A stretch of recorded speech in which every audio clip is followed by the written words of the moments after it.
Ce que The Walking Dead nous montre, explosivement et de long en large, est qu'une communauté humaine sans coercition, sans état ni argent, et sans détour possible vouée au chaos.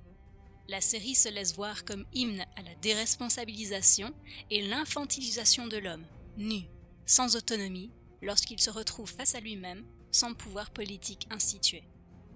L'on peut voir dans cette infantilisation de l'homme une légitimation de la violence.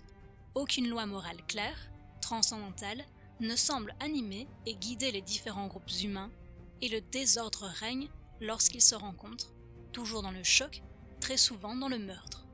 La substance de l'autorité ou du chef n'est jamais vue pour elle-même, dans sa propre interrogation. Elle coule naturellement comme prolongation tacite de l'assujettissement politique.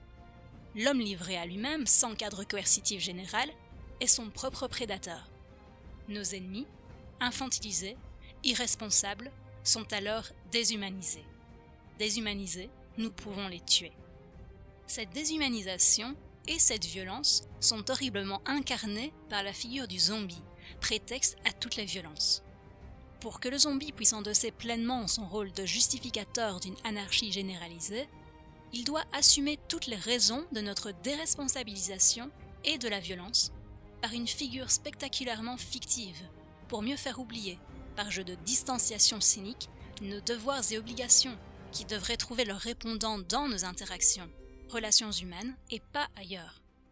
Le zombie nous expie mirifiquement de nos propres actions et agissements d'humains déshumanisés en nous mettant à l'écart de nos responsabilités.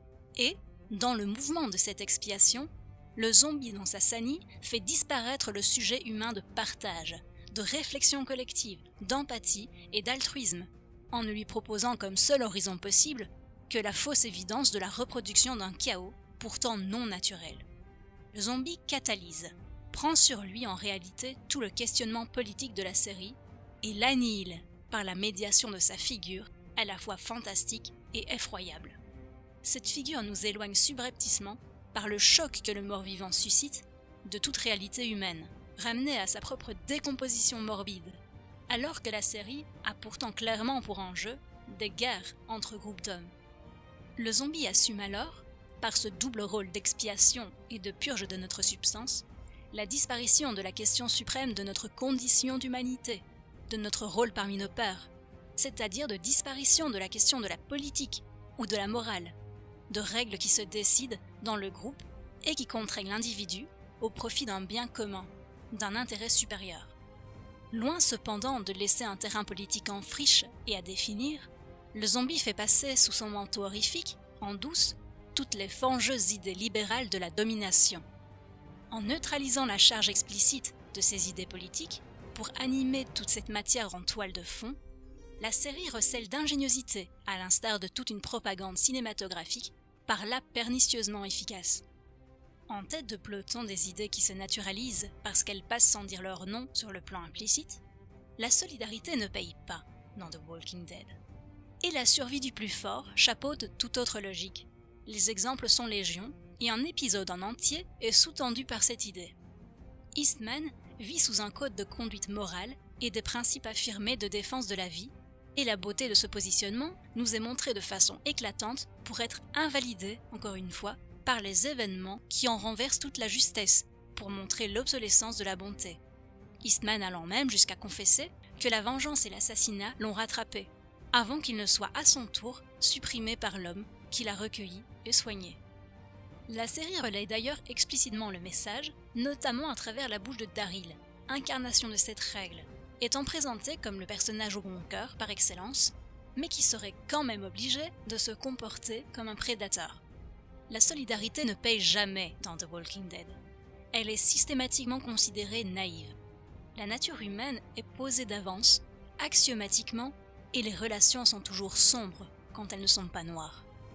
En plus de porter sur lui les motifs du chaos et la justification de la violence exacerbée qui jaillit de toutes parts, le zombie, là encore pas plus interrogé dans cette fonction, excipe de son extranéité la question des origines de la grande catastrophe. Celles-ci ne sont jamais tout à fait humaines, en ce qu'elles ne ressortent pas de notre pouvoir. Ou bien, elles sont le fait d'un petit groupe de fanatiques isolés ou de savants fous en marge du monde, de la collectivité.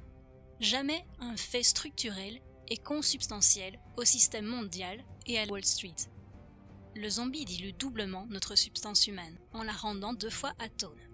Il est à la fois trop proche de nous pour que nous puissions l'examiner, nous voir nous-mêmes à travers lui par jeu de miroir, et étranger assez pour déresponsabiliser la politique du monde et ses acteurs non fictionnels du chaos pourtant réel que nous vivons.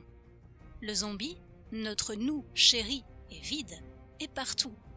Il nous fait oublier où nous en sommes réellement au quotidien, mais tout en parlant directement pour nous. Le zombie est toujours caricatural. Il est tout le monde et jamais personne à la fois, en tant qu'avenir humain commun et présent, réalisé de créatures inidentifiables, parce qu'en partie extra-humaines. Le zombie vit d'une esthétique qui est fantasmagorique, mais jamais ontologique, c'est-à-dire jamais dans une représentation de l'être zombie.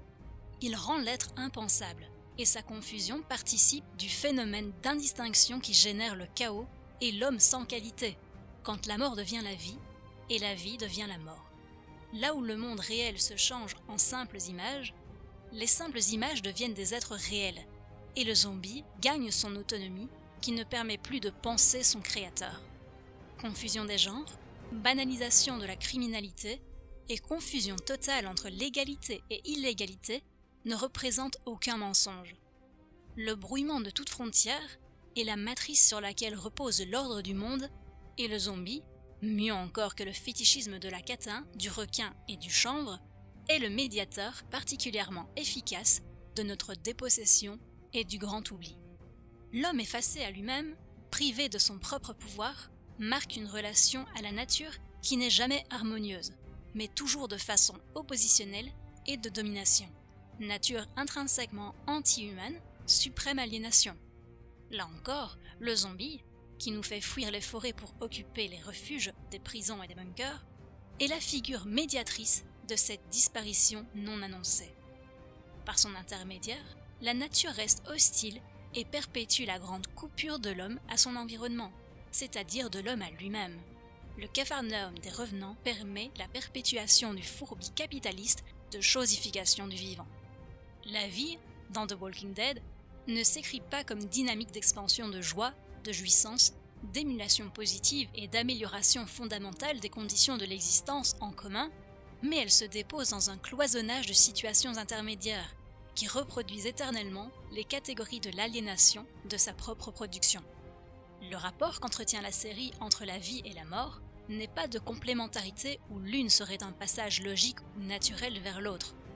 La vie gît au contraire dans une stagnation durable qui éternise des rapports de domination, une immobilisation des rapports de force, à travers précisément la réification de l'existence qui, chosifiée, permet toutes les transgressions.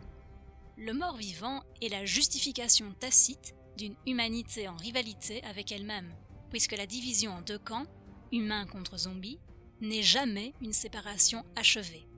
La série est le terreau enrichi de toute la bourbe mondialiste d'un homme en miettes, atomisé, sans histoire, sans possibilité d'enracinement, de dépassement d'une condition d'être dégénéré et cependant applaudi sans ligne de fuite, préfigurant le transhumain sans foi, patrie, filiation, attachement, que rien ne peut émouvoir, autre que sa propre survie animale, qui justifie le meurtre, le cannibalisme et toutes les horreurs jusqu'à l'exécution de sang-froid des enfants. Je soupçonne que la mode du zombie repose aussi là-dessus, c'est-à-dire en gros nous accoutumer, fabriquer notre consentement à ce que l'on ne voit plus la différence entre le vivant et le non-vivant.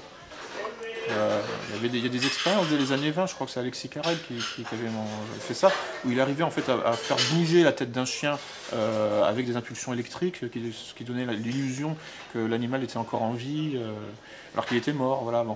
Donc on voit bien, c'est l'effacement progressif de toutes les limites et de toutes les différences. Donc entre les identités traditionnelles, mais aussi entre les hommes et les femmes. On est en plein dedans, là, aujourd'hui, entre les parents et les enfants, transgression donc du complexe oedipien, entre les humains et les animaux, ou les autres animaux, et bientôt entre le vivant et le non-vivant.